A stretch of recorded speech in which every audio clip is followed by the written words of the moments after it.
નમસ્કાર, હું જતીન ભંડારી, શેઠ RJ high school Valsad.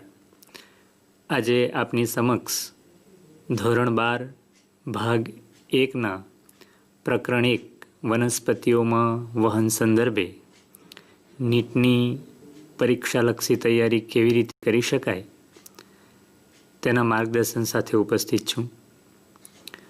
મિત્રો, વિષય વસ્તુની છણાવટ કરીએ એ પહેલાં બે જનરલ વાતો કહેવી છે. અત્યારે આપણે જોઈએ છીએ કે વિદ્યાર્થીઓને નીટની પરીક્ષા માટેનો એક ડર સતાવે છે, પરંતુ મારું માનવું એવું છે કે તમે આખું વર્ષ આટલી મહેનત કરી હોય, આટલી બધી પરીક્ષાઓ આપીને આ ધોરણ 12 સુધી પહોંચ્યા હોય અને એમાં પણ બહુ વૈકલ્પિક પ્રશ્નોની પરીક્ષા તમારા માટે કંઈ નવી નથી. તેથી આવા ખોટા ડર રાખવાની કશી જરૂર નથી. બીજું કે આ પરીક્ષાની તૈયારીના ભાગરૂપે પહેલી શરત કે આપણને વિષય વસ્તુ તો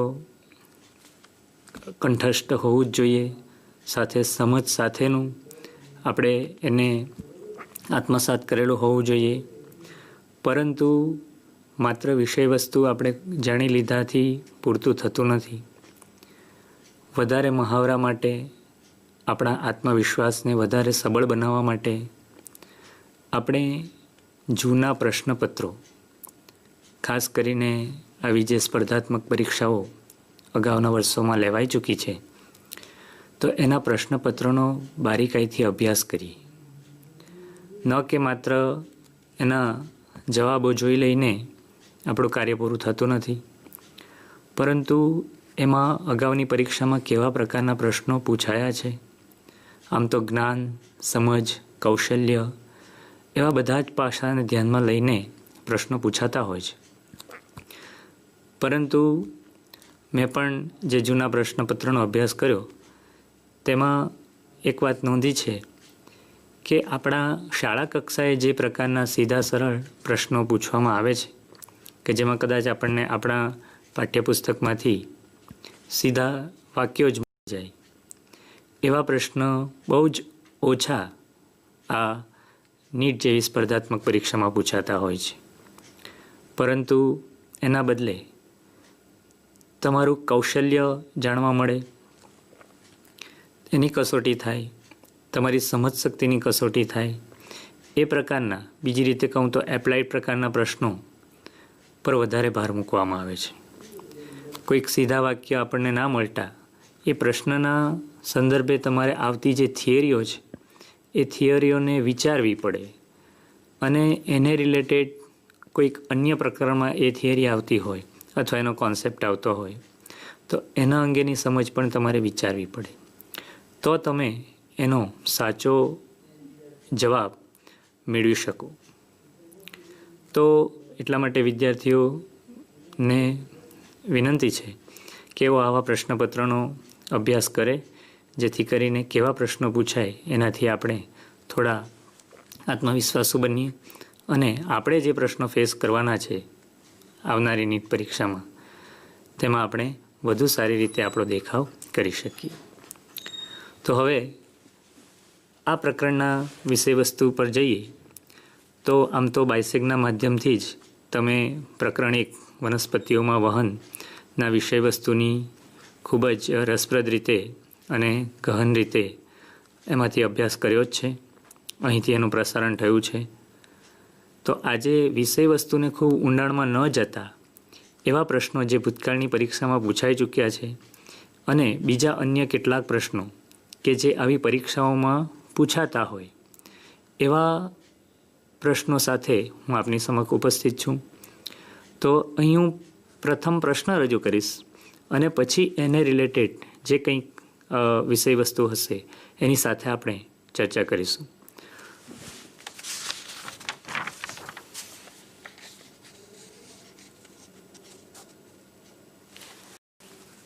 આ એક પ્રશ્ન આપ વાંચી શકો છો,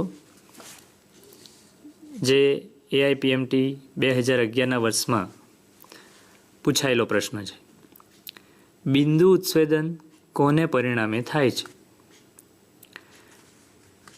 ઓપ્શન: પ્રસરણ, ઉત્સ્વેદન, આશ્રુતિ અને મૂળદાબ. તો આવા પ્રશ્નના સાચા જવાબ માટે સ્વાભાવિક જ કે આપણને ઉત્સ્વેદન અને તેના જે પ્રકારો છે તેના વિશે આપણને માહિતી હોવી જરૂરી છે, સમજ હોવી જરૂરી છે. હવે બિંદુ ઉત્સ્વેદનની વાત કરીએ તો એના માટે જે મૂળદાબ થિયરી જે તમે ભણી ચૂક્યા છો, મૂળદાબ સિદ્ધાંત, જેમાં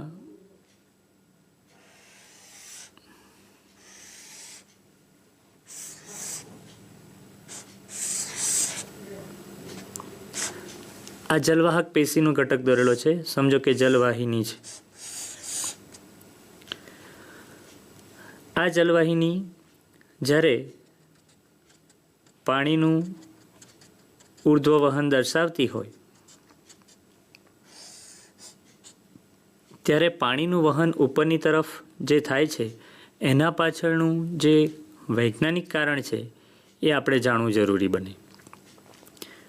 માત્ર જલવાહિનીની અંદર પાણી જ નથી વહન પામતું, પરંતુ પાણીની સાથે સાથે જમીનમાંથી શોષાયેલા વિવિધ આયનો, ક્ષાર, તે પણ જલવાહિનીમાં વહન પામતા હોય છે.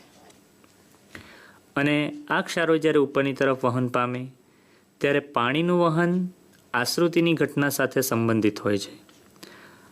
એની સાથે વહન પામતા આયનો, ક્ષારનું વહન એ સંકેન્દ્રણના ઢોળાંશને અનુસરતા હોય છે.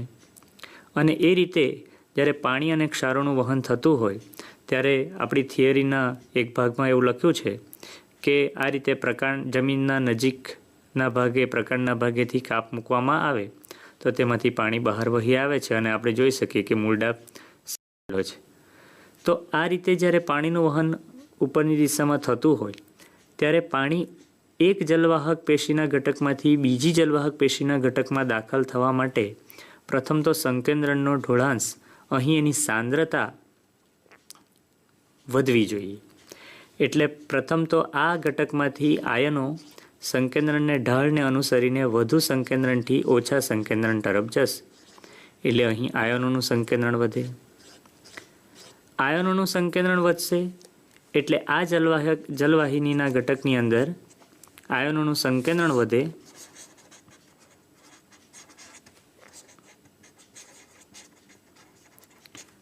પરિણામે આયનોના સંકેન્દ્રણ વધવાથી તેની જલ ક્ષમતા ઘટે. અને જલ ક્ષમતા ઘટે એટલે પાણીના વહનનો નિયમ, પાણી પોતાની વધુ જલ ક્ષમતાથી ઓછી જલ ક્ષમતા તરફ જાય અને તે નિયમ સિદ્ધાંતને અનુસરીને પાણી ઉપરની જલવાહક પેશીની અંદર દાખલ થશે અને એ રીતે પાણી ક્રમશઃ ઉપરની તરફ ખેંચાતું જાય. હવે મૂળદાબ સિદ્ધાંત જે આના માટે આપણે ઓળખીએ છીએ કે આ રીતે પાણીનું જે વહન થાય છે એ મૂળદાબ સિદ્ધાંત છે. એની સાથે અહીં એક પ્રશ્નમાં શબ્દ જોડેલો છે કે બિંદુ ઉત્સ્વેદન કોને પરિણામે થાય? તો ઉત્સ્વેદનના જે બે પ્રકાર છે કે એક તો પ્રવાહી સ્વરૂપે ઉત્સ્વેદન થવું અને બીજું છે બાષ્પ સ્વરૂપે ઉત્સ્વેદન થવું. તો પ્રવાહી સ્વરૂપે ઉત્સ્વેદન જે થાય એને આપણે બિંદુ ઉત્સ્વેદન તરીકે ઓળખીએ છીએ. તો અહીં આ પ્રશ્નનો જવાબ મૂળદાબ આપણે સાચો જવાબ તરીકે પસંદ કરી શકીએ. તો મિત્રો જુઓ કે અહીં જે પ્રશ્ન છે એ પ્રશ્ન બિંદુ ઉત્સ્વેદન એ જાણવા માટે આપણને મૂળદાબ થિયરી એની જો સાચી સમજ હોય તો આનો પ્રશ્નનો ઉકેલ આપણે લઈ શકીએ.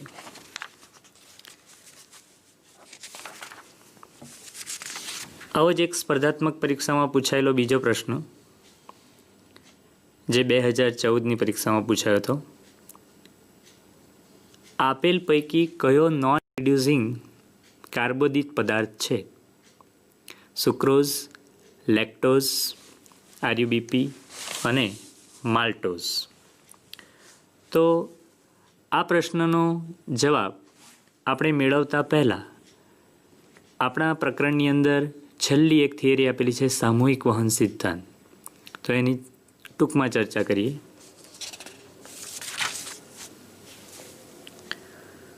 સામૂહિક વહન સિદ્ધાંત થિયરીમાં એવું દર્શાવવામાં આવ્યું છે કે સમજો કે આ વનસ્પતિની શાખા છે તેમાં અન્વહક પેશી છે. અન્વહક પેશીનો આ ઘટક ચાલની નલિકા છે. બાજુમાં સાથી કોષ છે અને આ છે તે બાજુમાં પર્ણકોષ છે. પર્ણકોષની અંદર પ્રકાશ સંશ્લેષણની પ્રક્રિયા દ્વારા ગ્લુકોઝ સ્વરૂપે ખોરાક બને છે. ગ્લુકોઝનું રૂપાંતર સ્ટાર્ચમાં થાય છે. સ્ટાર્ચમાંથી સુક્રોઝ સર્જાય છે. હવે અહીંથી આપણા પ્રશ્નોનો જવાબ મળી શકે એમ છે. વનસ્પતિ ગ્લુકોઝ સ્વરૂપે ખોરાક બનાવે છે ખરું, પરંતુ વનસ્પતિ પોતાના અન્ય ભાગો તરફ ગ્લુકોઝ સ્વરૂપે ખોરાક નથી મોકલતી, કારણ કે ગ્લુકોઝનું ઓક્સિડેશન થઈ જવાની શક્યતા છે. એટલે કદાચ એવું બને કે એના લક્ષ્ય પેશી સુધી આ પર્ણનો ભાગ હોય, પર્ણની વાહક પેશી હોય, તો પર્ણથી પ્રકાંડ, મૂળ તે તરફ જતા સુધીમાં જ ગ્લુકોઝનું ઓક્સિડેશન થઈ જાય અને એનામાં એટીપી છૂટા પડી જાય. પણ બધા જ એટીપી આ પર્ણના કોષે લઈને શું કરવું? એટલે વનસ્પતિના અન્ય ભાગો તરફ પણ ગ્લુકોઝ પહોંચાડવો જરૂરી છે, પરંતુ ગ્લુકોઝનું ઓક્સિડેશન થઈ જવાથી એને એ સ્વરૂપે મોકલી નથી શકાતું. સ્ટાર્ચ એનો સંગ્રહિત ઘટક છે. એટલે વનસ્પતિની અંદર સ્ટાર્ચ બન્યા પછી સુક્રોઝનું નિર્માણ થાય છે. સ્ટાર્ચ એ પોલિસેકેરાઇડ છે. સ્ટાર્ચના બબ્બે અણુઓ આમ તો ગ્લુકોઝના એકમોની બનેલી મોનોસેકેરાઇડ એકમોની બનેલી શૃંખલા છે, પરંતુ ગ્લુકોઝ અને ફ્રુક્ટોઝ એ બે સમસ્થાનિક છે. તો આ સ્ટાર્ચમાંથી છૂટા પડેલા બે અણુઓ પૈકી એક ગ્લુકોઝ છે અને એક એનો સમસ્થાનિક ફ્રુક્ટોઝ બને છે, અને એ બે ભેગા થઈને ગ્લુકોઝ ફ્રુક્ટોઝ સુક્રોઝ રચાય છે. અને સુક્રોઝ એ પોતે એનું ઓક્સિડેશન થતું નથી અને એ નોન રિડ્યુસિંગ છે, કારણ કે એ પોતાનું ઓક્સિડેશન પણ નથી થવા દેતો અને બીજા કોઈ અન્ય પદાર્થનું પણ એ રિડક્શન પ્રેરતો નથી. એટલે વનસ્પતિના અન્ય ભાગો તરફ સલામત રીતે જો ગ્લુકોઝનું વહન કરાવવું હોય તો તેણે આ ગ્લુકોઝના સ્વરૂપને સુક્રોઝમાં કન્વર્ટ કરવું ખૂબ જરૂરી બને. તો જ છે તે ગ્લુકોઝના અણુને અન્ય ભાગો તરફ પહોંચાડે, અને અન્ય ભાગો તરફ પહોંચી ગયા પછી સુક્રોઝ ફરી પાછો ગ્લુકોઝ અને ફ્રુક્ટોઝના અણુમાં વિભાજિત થાય અને એ રીતે વનસ્પતિમાં ગ્લુકોઝ અન્ય પેશી તરફ સરળતાથી પહોંચી શકે. તો આ પ્રશ્નનો જે જવાબ છે કે આપેલ પૈકી કયો નોન રિડ્યુસિંગ કાર્બોદિત પદાર્થ છે, તો એના જવાબમાં આપણે સુક્રોઝને પસંદ કરી શકીએ. તો આનો જવાબ રહેશે સુક્રોઝ.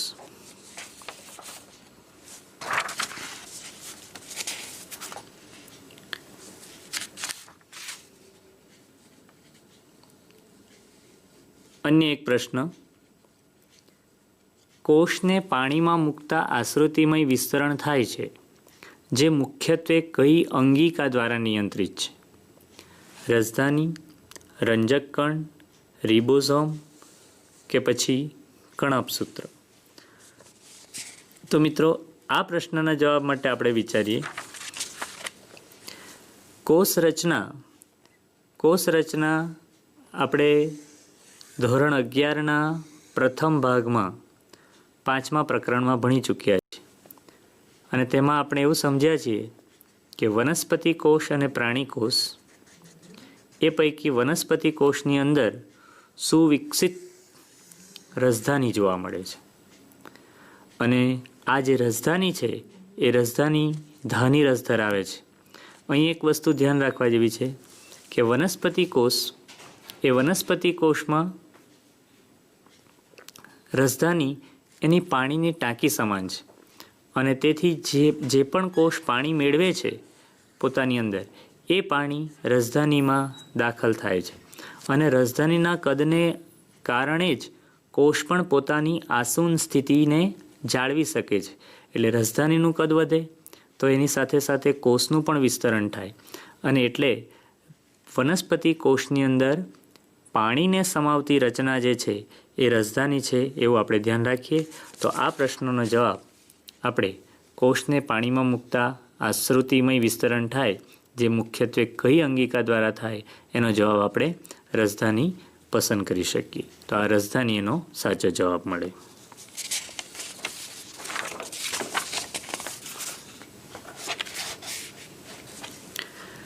હવે આવો જ એક બીજો પ્રશ્ન કે જે પ્રસરણની સાથે વહનની પ્રક્રિયા અને પ્રસરણના જે પ્રકારો સાદું પ્રસરણ, સાનુકૂલિત પ્રસરણ અને સક્રિય, એની સમજ ઉપર આધારિત એક પ્રશ્ન આપણે જોઈએ.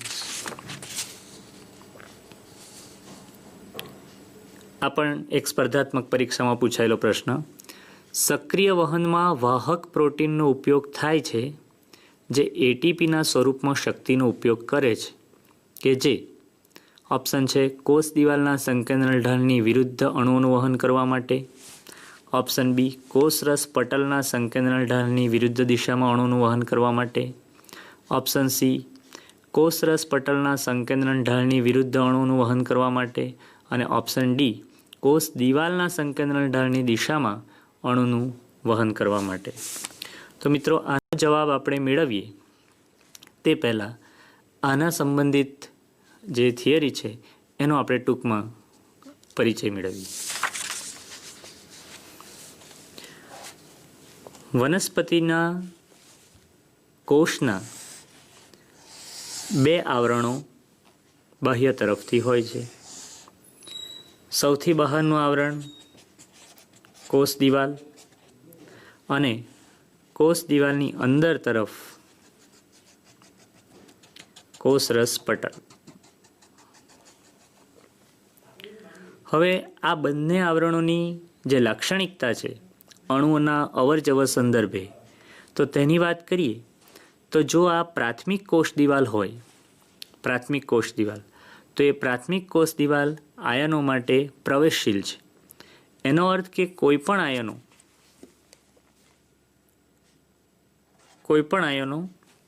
કોઈપણ અણુઓ આ કોષ દિવાલમાંથી સરળતાથી અંદરથી પસાર થઈ શકે છે.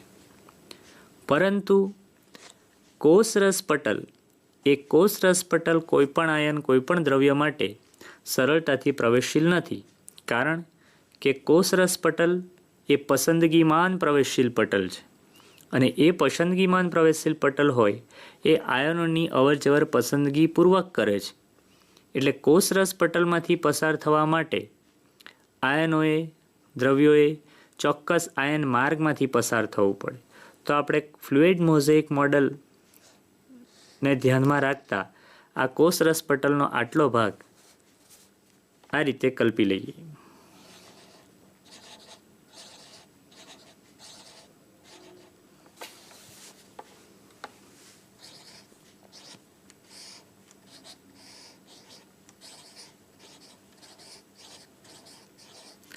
અહીં બતાવેલી આ રચનામાં આ દ્વિસ્તરીય લિપિડ છે અને આ બતાવેલો ભાગ પ્રોટીનનો અણુ છે. આયનો આ પ્રોટીન માર્ગે તરફથી બીજી તરફ અવરજવર કરે છે. અહીં આપણે એ ધ્યાનમાં રાખવાની વિગત છે કે આ પ્રોટીન અણુ બે ભૂમિકામાં હોય છે. જો એ આયનોનું સંકેન્દ્રણ ઢાળની દિશામાં વહન કરે, વધુ સંકેન્દ્રણથી ઓછા સંકેન્દ્રણ તરફ, તો એ આયન માર્ગ તરીકે વર્તે અને એ વખતે એટીપી સ્વરૂપે શક્તિનો વપરાશ થતો નથી.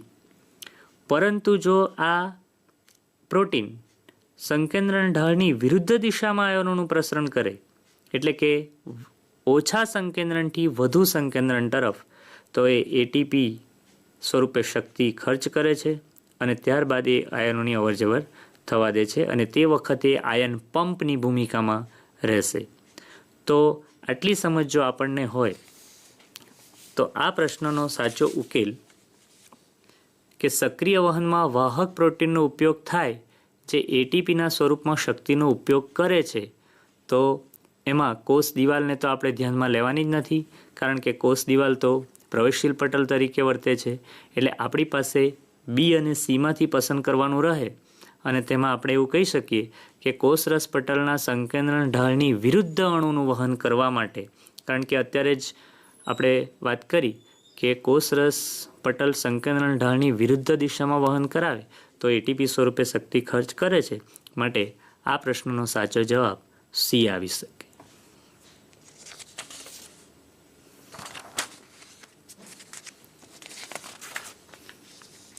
હવે વાહક પેશીમાંથી જે દ્રવ્યનું વહન થાય છે, જલવાહક પેશી અને અનવાહક પેશી, તો એ વાહક પેશીઓમાં દ્રવ્યનું વહન કઈ દિશામાં થાય એના સંદર્ભે આપણે એક પ્રશ્ન વિચારીએ.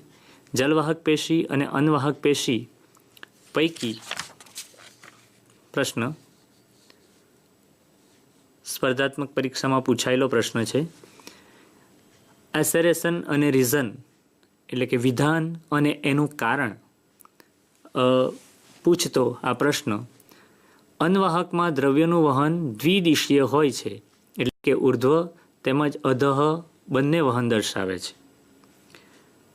રીઝન આપેલું છે એનું કારણ, જલવાહકમાં અણુનું વહન હંમેશા એક દિશીય હોય છે, એટલે કે હંમેશા ઉર્ધ્વ વહન થાય છે. હવે મિત્રો આવા જ્યારે પ્રશ્ન હોય, આવા પ્રશ્ન એસેરેશન અને રીઝનના કારણ અને વિધાન દર્શાવતા પ્રશ્નોમાં મેં એવું જોયું છે કે વિદ્યાર્થીઓને સૌથી વધારે કન્ફ્યુઝન આવા પ્રકારના પ્રશ્નમાં થતું હોય. તો આવા પ્રકારના પ્રશ્નનો સાચો જવાબ મેળવવા માટે આપણે પ્રશ્નને બારીકાઈથી વિચારતા થઈએ. પ્રથમ તો તમારે આ પ્રશ્નમાં એ નક્કી કરી લેવું કે આપેલું વિધાન જે છે અથવા કારણ, વિધાન અને કારણ બંને સાચા છે કે ખોટા એ પહેલાં આપણે નક્કી કરી લેવું પડે. જો આ બંને સાચા હશે તો આપણે હજુ એક સ્ટેપ વિચારવું પડે. બેમાંથી એક ખોટું હશે તો આપણો પ્રશ્નનો જવાબ ખૂબ સરળતાથી મળી જશે. પણ બંને સાચા હશે વિધાન તો આપણે હજુ એક સ્ટેપ વિચારવું પડે કે એની સમજૂતી છે કે નથી. માટે પ્રથમ તો આપણે આના એસેરેશન વિધાન વાક્ય સાચું છે કે ખોટું તે વિચારીએ. તો વિધાન વાક્ય એવું લખેલું છે કે અનવાહકમાં દ્રવ્યનું વહન દ્વિદિશીય હોય છે, એટલે કે ઉર્ધ્વ વહન તેમજ અધઃ વહન બંને દર્શાવે છે. તો આ વિધાનની સમજૂતી માટે આપણે વનસ્પતિના મૂળ પ્રકાર પર્ણમાં થતા વહન પર એક નજર કરીએ. આ ભૂમિગત ભાગ છે, મૂળતંત્ર, આ પ્રકાંડ, આ એની શાખા, આ પર્ણ, આ વાહક પેશી, શીરા અને એમાં વાહક પેશી. હવે મિત્રો તમે જાણો છો તે પ્રમાણે વાહક પેશી કે જે અક્ષમાં અંદરની તરફ આવેલી છે, જલવાહક અને અનવાહક પેશી, એ મૂળથી પ્રકાંડ સુધી અથવા તો પર્ણથી મૂળ સુધી લંબાયેલી છે. બંને પ્રકારની વાહક પેશી, જેથી કરીને મૂળમાંથી શોષાયેલા પાણી, ખનિજ ક્ષાર પર્ણ સુધી પહોંચી શકે અને પર્ણમાં તૈયાર થયેલો ખોરાક મૂળ સુધી પહોંચી શકે. તો અહીંથી પાણીની વાત કરીએ તો પાણી અને ક્ષારનું વહન આ જલવાહક પેશી મારફતે થાય છે. જલવાહક પેશી મારફતે થતું આ વહન હવાઈ ભાગ સુધી જાય, પર્ણ તરફ જાય અને અહીંથી જો વધારાનું પાણી હોય તો એ વધારાનું પાણી ફરી પાછું પરત મૂળમાં આવતું નથી.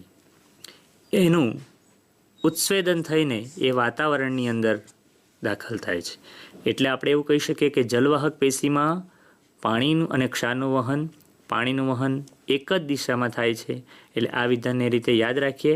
અને અનવાહકની વાત કરીએ તો પર્ણ દ્વારા તૈયાર થયેલો ખોરાક અનવાહક પેશી મારફતે ભૂમિગત ભાગ સુધી આવે છે. અને આપણે ગાજર, મૂળા, બીટ વગેરેમાં ભણી ગયા કે મૂળની અંદર એ ભાગો એક સંગ્રહિત ખોરાક તરીકે એ સ્ટાર્ચ સંગ્રહ પણ થાય છે. અને ફરી પાછું જ્યારે સુસુપ્ત અવસ્થા પડે તે વખતે એને ઉપયોગી થાય અને એના ભાગોને, ઉપરના ભાગોને એ ખોરાક પણ પહોંચાડે. ફરી પાછી અનુકૂળ ઋતુ હોય તો અહીં જ્યારે હવાઈ પર્ણો ઉત્પન્ન થાય તો તેને માટે પણ એ પુરવઠો પહોંચાડે. એનો અર્થ એ થયો કે અનવાહકની અંદર જે ખોરાકનું વહન થાય છે એ દ્વિદિશીય થવાનું છે. એ મૂળ તરફ પણ આવે અને જરૂર પડે તો ફરી પાછું હવાઈ ભાગ તરફ પણ એ જાય છે. જ્યારે પાણીનું વહન માત્ર મૂળથી હવાઈ ભાગ તરફ જાય છે, એ પાછું પરત જમીનમાં આવતું નથી.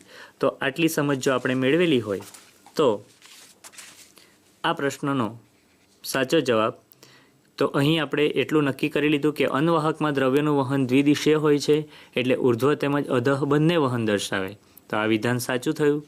જલવાહકમાં અણુનું વહન હંમેશા એક દિશીય હોય છે, એટલે કે હંમેશા ઉર્ધ્વ વહન કરે. એટલે આ વિધાન પણ, આ કારણ પણ સાચું થયું. પણ કારણ સાથે અહીં વાત જોડેલી છે કે એની સમજૂતી છે કે નથી. પરંતુ આ બંને સ્વતંત્ર વાક્ય છે. એ આપણે કેવી રીતે જાણી શકીએ? તો તમારે વિધાનને અને કારણને એક જ વાક્યમાં કારણ કે, આ બેના વચ્ચે કારણ કે એવું મૂકીને વાક્ય વાંચી જોવાનું.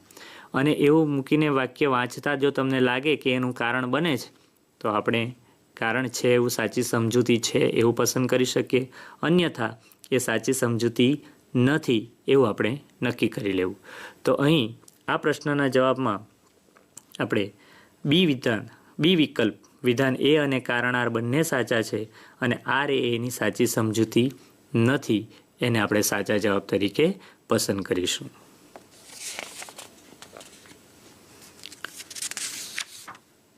હવે જલક્ષમતા એક આપણી થિયરી છે. એ જલક્ષમતાને આધારિત એક સરસ મજાનો પ્રશ્ન અહીં છે. જલસ્થિતિ દબાણે ક્યારે જલક્ષમતાનું મૂલ્ય ઘટે? જલક્ષમતાનું મૂલ્ય ઘટે જ્યારે સાઈ પીનું મૂલ્ય ધન હોય, જ્યારે સાઈ પીનું મૂલ્ય અચળ હોય, જ્યારે સાઈ એસનું મૂલ્ય ધન હોય કે જ્યારે સાઈ પીનું મૂલ્ય ઋણ હોય. તો પ્રથમ તો આપણે કોષની જલસ્થિતિ, જલક્ષમતાની સ્થિતિને આપણે જરા વિચારીએ. તો યાદ રાખીએ કે કોષમાં, કોઈ પણ કોષમાં જ્યારે દ્રાવ્ય પદાર્થનું સંકેન્દ્રણ વધે, દ્રાવ્ય પદાર્થનું સંકેન્દ્રણ વધે ત્યારે તેની જલક્ષમતા ઘટે છે. કોષમાં દ્રાવ્ય પદાર્થનું સંકેન્દ્રણ વધે એટલે એની જલક્ષમતા ઘટે. અને આવું થાય ત્યારે બાજુનો જે કોષ હોય, બાજુનો કોષ કે જેની જલક્ષમતા વધારે હશે, સમજો કે આની જલક્ષમતા વધુ, ત્યારે આ વધુ જલક્ષમતાવાળો કોષ પાણીના વહનના દિશા પ્રમાણે વધુ જલક્ષમતાથી ઓછા જલક્ષમતા તરફ પાણીને મોકલે છે. એટલે આ કોષમાંથી પાણી આ ઓછી જલક્ષમતાવાળા કોષમાં દાખલ થશે. આ તરફ જ પાણી કેમ દાખલ થયું? તો કે દ્રાવ્ય પદાર્થનું સંકેન્દ્રણ અહીં વધે છે એટલે એની જલક્ષમતા ઘટે છે. અને જ્યારે કોઈ કોષની જલક્ષમતા ઘટે એટલે વધુ જલક્ષમતાવાળા વિસ્તારમાંથી પાણી ઓછા જલક્ષમતાવાળા વિસ્તાર તરફ આવી જાય.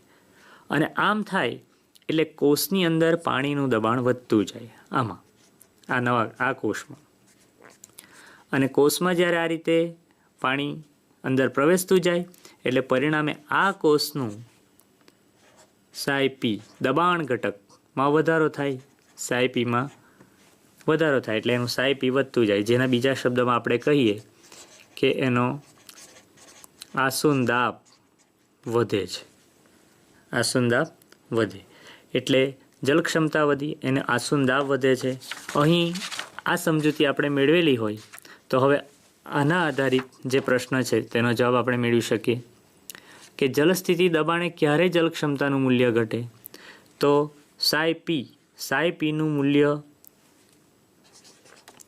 ઋણ હોય ત્યારે આપણે એ જલક્ષમતાનું મૂલ્ય ઘટ્યું છે એવું કહી શકીએ. એટલે આ રીતે આ પ્રશ્નનો જવાબ સાઈ-પીનું મૂલ્ય ઋણ હોય ત્યારે મળી શકે.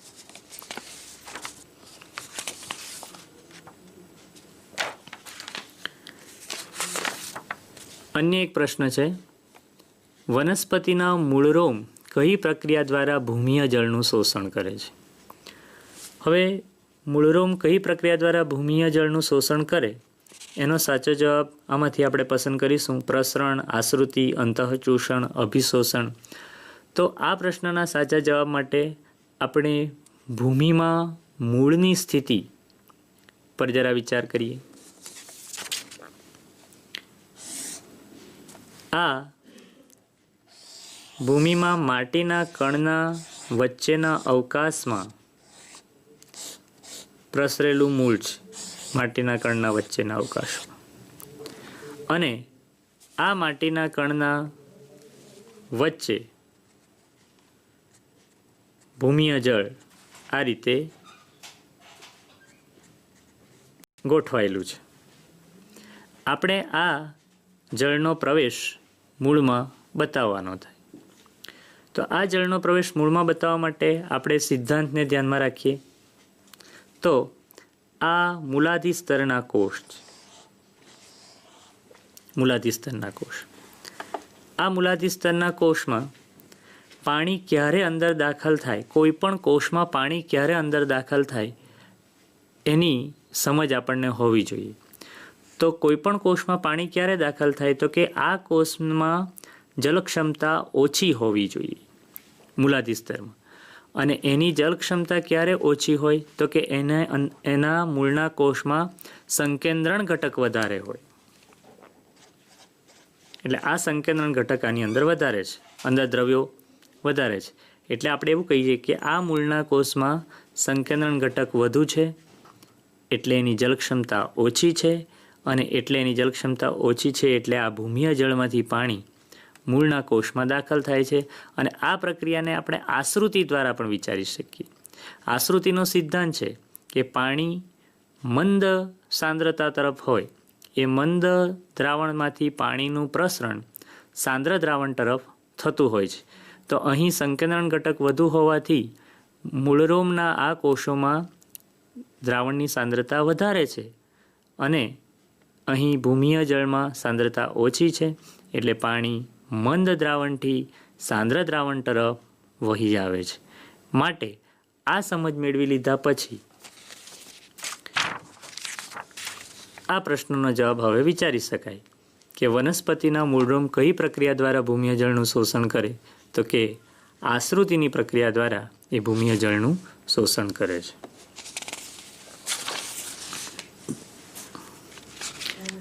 હવે રસ સંકોચન અને રસ નિઃસંકોચનની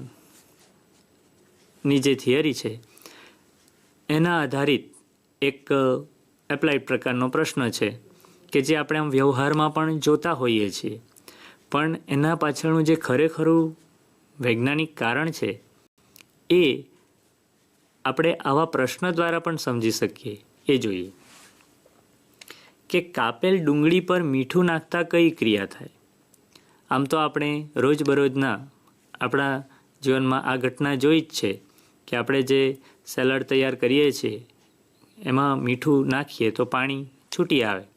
તો અહીં પણ એવું જ કહે છે કે કાપેલ ડુંગળી પર મીઠું નાખતા કઈ ક્રિયા થાય. તો આના માટે આપણે આશ્રુતિનો સિદ્ધાંત યાદ કરીએ.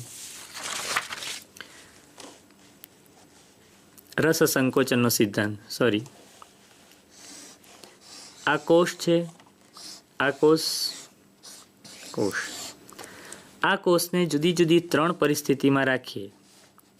કોષ નંબર 1, સમજો કે એની બહારની તરફ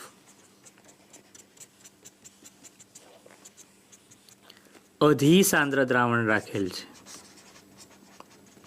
અધિસાંદ્ર દ્રાવણ, તો બહારની તરફ અધિસાંદ્ર દ્રાવણ રાખેલ હોય તો કોષમાંથી પાણીના અવર જવરની સી સ્થિતિ હોય. તો જ્યારે કોષ બહારની તરફ અધિસાંદ્ર દ્રાવણ રાખેલ હોય તો તે વખતે કોષ પાણી ગુમાવે છે, એટલે કે એમાં રસ સંકોચન જોવા મળે.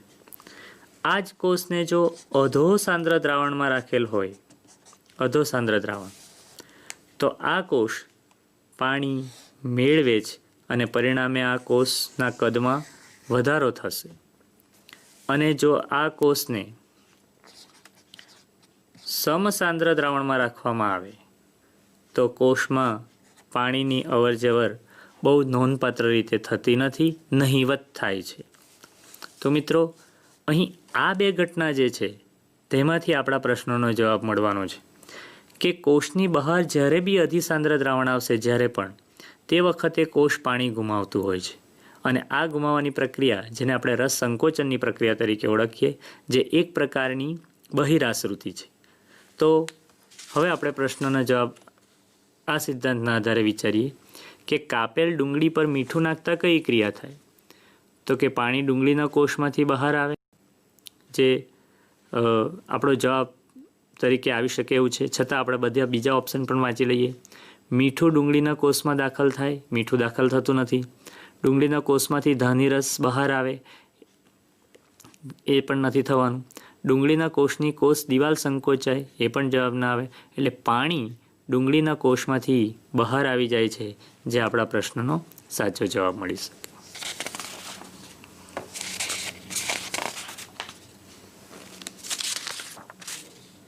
હવે રસારોહણના આધારિત એક પ્રશ્ન છે. રસારોહણના સંદર્ભમાં શું સાચું છે? તો પ્રથમ તો આપણને એ ખબર હોવી જોઈએ કે રસારોહણ એટલે શું, તો પછી આપણે આ પ્રશ્નનો જવાબ વિચારી શકીએ. તો રસારોહણ એટલે મૂળતંત્ર દ્વારા પાણી અને ક્ષારનું વનસ્પતિ શોષણ થાય છે, જે વનસ્પતિના હવાઈ ભાગ સુધી એનું જે પ્રસરણ થાય છે એ રસારોહણ તરીકે ઓળખીએ છીએ. હવે આ આખું વહન જે છે તે મૂળથી હવાઈ ભાગ તરફનું છે, મૂળથી પર્ણ તરફનું છે. એટલે એ ગુરુત્વાકર્ષણની વિરુદ્ધ દિશામાં થવાની ઘટના છે. તો આ બાબત જ ખાલી આપણે ધ્યાન રાખીએ તો પણ આ પ્રશ્નનો જવાબ ખૂબ સરળતાથી મળી ગયો છે. તો રસારોહણના સંદર્ભમાં શું સાચું છે? એ નિષ્ક્રિય વહન છે, શક્તિના વપરાશ દ્વારા થાય છે, ગુરુત્વાકર્ષણ બળની વિરુદ્ધ થાય છે, કે બી અને સી બંને? તો આ પ્રશ્નનો સાચો જવાબ ખૂબ સરળ એટલા માટે છે કે અત્યારે જ કહ્યું કે ગુરુત્વાકર્ષણની વિરુદ્ધ દિશામાં થાય એટલે સી તો આવવાનો જ ઓપ્શન. અને જ્યારે કોઈ વિરુદ્ધ દિશામાં પ્રક્રિયા થતી હોય ત્યારે શક્તિ પણ અવશ્ય ખર્ચાય છે, એટલે શક્તિના વપરાશ દ્વારા પણ થાય છે. માટે આ પ્રશ્નનો જવાબ બી અને સી બંને વિકલ્પો આવી શકે, અને એવો એક ઓપ્શન ડી આપ્યો છે. એટલે આ પ્રશ્નનો સાચો જવાબ ડી થશે.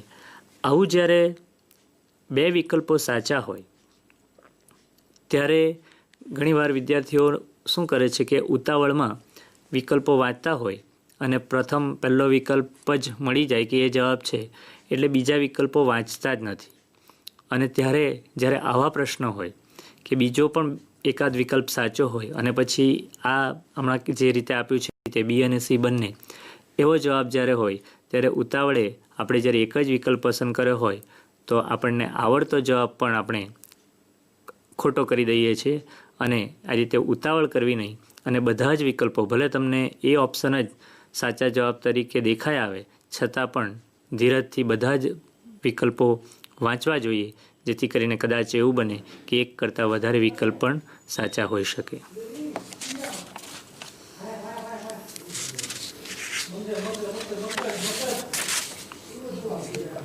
આશ્રુતિ આધારિત એક પ્રશ્ન છે. આશ્રુતિ દાબનું મૂલ્ય દ્રાવણની સાંદ્રતા પર રહેલું છે. ફરી પાછું વિધાન અને કારણ આધારિત પ્રશ્ન છે, એસેરેશન અને રીઝન. આશ્રુતિ દાબનું મૂલ્ય દ્રાવણની સાંદ્રતા પર રહેલું છે અને કારણ આપેલું છે જેમ દ્રાવણ મંદ તેમ આશ્રુતિ દાબ વધુ અને સાંદ્ર તેમ આશ્રુતિ દાબ ઓછો. તો અહીં પણ આગળ આપણે જોઈએ એ પ્રશ્ન પ્રમાણે પ્રથમ તો એ નક્કી કરવું પડે કે વિધાનો સાચા છે કે ખોટા છે. તો પ્રથમ વિધાન જે આપેલું છે કે આશ્રુતિ દાબનું મૂલ્ય દ્રાવણની સાંદ્રતા પર રહેલું છે, તો આ વિધાન સાચું છે. આશ્રુતિ દાબનું મૂલ્ય દ્રાવણની સાંદ્રતા પર કેવી રીતે રહેલું છે તો એની સમજ મેળવીએ. કોષમાં જ્યારે પાણી દાખલ થાય છે આશ્રુતિની પ્રક્રિયા દ્વારા ત્યારે એવું યાદ રાખવું કે દ્રાવણની સાંદ્રતા વધુ તેમ તેનો આશ્રુતિ દાબ વધુ, અને બીજું દ્રાવણની સાંદ્રતા ઓછી તેનો આશ્રુતિ દાબ ઓછો. એટલે દ્રાવણ જેટલું વધુ સાંદ્ર તેમ તેનો આશ્રુતિ દાબ વધુ, અને દ્રાવણની સાંદ્રતા ઓછી તેમ તેનો આશ્રુતિ દાબ પણ ઓછો. અને આ કિસ્સાની અંદર દ્રાવણની સાંદ્રતા વધારે હશે, આશ્રુતિ દાબ વધારે હશે તો કોષમાં ખૂબ ઝડપથી પાણી પ્રવેશશે. અને બીજી ઘટના દ્રાવણની સાંદ્રતા ઓછી હશે તેમ તેનો આશ્રુતિ દાબ ઓછો.